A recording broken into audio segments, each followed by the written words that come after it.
தமிழ்வனத்தின் கனிவான இதயங்களுக்கு தமிழ்வனத்தின் பணிவான வணக்கங்கள். இன்னைக்கு நம்ம பார்க்க போற கதையோட தலைப்பு பொறாமையால் தன் நிலை மாறிய நாய்க்குட்டி. இந்த வீடியோல உங்களுக்கு சொல்லப்படுற கருத்துக்கள் பிடிச்சிருந்தது அப்படின்னா மறக்காம லைக் பண்ணுங்க, கமெண்ட் பண்ணுங்க, ஷேர் பண்ணுங்க. சேனலை சப்ஸ்கிரைப் பண்ணி நோட்டிபிகேஷன்ல ஆல் செட் பண்ணி வச்சுக்கோங்க. அப்பதான் நாங்க போடுற வீடியோஸ் உங்களுக்கு உடனுக்குடனே அப்டேட் ஆகும். ஒரு ஊர்ல ராஜா அப்படின்னு ஒருத்தவர் வாழ்ந்துகிட்டு இருக்காரு. அந்த ராஜா பேர்ல மட்டும் ராஜாவா இல்லாம அந்த ஊருக்கே ராஜாவா இருக்காரு. அவருக்கு உயிரினங்கள் வளர்க்கறது அப்படின்னா ரொம்பவே பிடிக்கும். எந்த உயிரினமா இருந்தாலும் அதை மதிப்பாரு. அந்த ராஜா 2 வகையான நாய்க்குட்டிகளை வாங்கிட்டு வந்தாரு. ஒன்னு கருப்பு நிறமாவும் இன்னொன்னு வெள்ளை நிறமாவும் இருந்தது. அந்த 2 நாய்க்குட்டிக்குமே ராஜா எந்த ஒரு பாகுபாடும் இல்லாம உணவு கொடுத்துட்டு வந்தாரு. ராஜா தான் நாய்க்குட்டிகளுக்கு இடையில பாகுபாடு பார்க்கலையே தவிர அந்த வெள்ளை நாய்க்குட்டி கருப்பு நாய்க்குட்டிக்கு எதையுமே தரக்கூடாது அப்படின்னு நினைச்சது.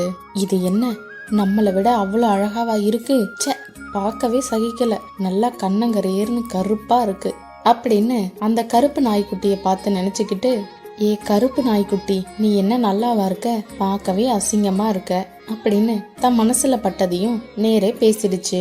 அதுக்கு அந்த கருப்பு நாய்க்குட்டி, நாம 2 பேருமே நாய்க்குட்டி தான், நம்மளோட வேலை ஒண்ணுதான், அப்படி இருக்கும்போது இதுல என்ன கருப்பு வெள்ளை இருக்கு அப்படின்னு சொல்லி அமைதியா ஆயிடுச்சு.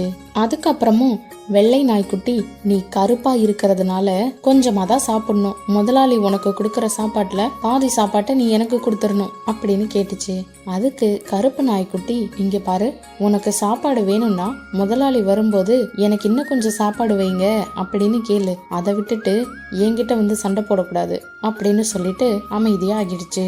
வெள்ளை நாய்க்குட்டி தன்னோட முதலாளி உணவு கொடுக்க வந்ததும், ஐயா, நான் தானே பார்க்கறதுக்கு ரொம்ப அழகா இருக்கேன், அதனால எனக்கு தான் நிறைய நீங்க உணவு தரணும், அப்பதான் நான் இன்னும் புஸ் புஸ்ன்னு ஆகி அழகா இருப்பேன் அப்படின்னு சொல்லுச்சு. முதலாளி கொஞ்ச நேரம் யோசிச்சுட்டு, சரி, நாளைக்கு வரும்போது நான் உனக்கு உணவு அதிகமா எடுத்துட்டு வரேன் அப்படின்னு சொல்லிட்டு அங்கிருந்து போயிட்டாரு. மறுநாள் உணவு எடுத்துட்டு வரும்போது 2 மூட்டைகளை கொண்டு வந்து அந்த நாய்க்குட்டிகள் பக்கத்துல வைக்கிறாரு. அதுல ஒரு மூட்டை கருப்பு கலர்லயும் இன்னொரு மூட்டை வெள்ளை கலர்லயும் இருக்கு. இத நாய்க்குட்டிங்க பக்கத்துல வச்சுட்டு முதலாளி என்ன சொல்றாருன்னா, இங்க பாருங்க, உங்க 2 பேர்ல யாரு எல்லாத்தையும் பொறுத்துக்கிட்டு அமைதியா இருக்கீங்களோ அவங்க வெள்ளை வெளியர்னு நல்லா புஸ் புஸ்ன்னு பளிச்சுன்னு ஆகிடுவீங்க, நீங்க தான் ரொம்ப அழகா இருப்பீங்க. யாரு ரொம்ப பொறாமப்படுறீங்களோ அவங்க உடம்புல இந்த கருப்பு கலர் மூட்டையோட கோடு வந்துரும் அப்படின்னு சொல்லிட்டு அந்த இடத்த விட்டு போயிட்டாரு.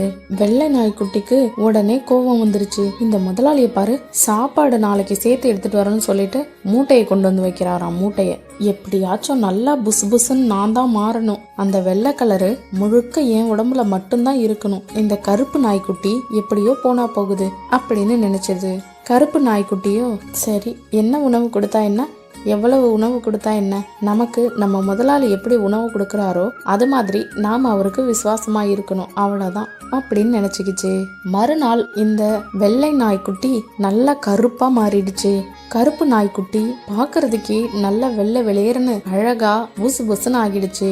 இந்த கதையில இருந்து நாம என்ன தெரிஞ்சுக்கிறோம்னா, நம்ம மனசுலயும் பொறாமை, கோபம்னு ஏகப்பட்ட குணங்கள் கருப்பு கலர்ல நிறைஞ்சிருக்கு.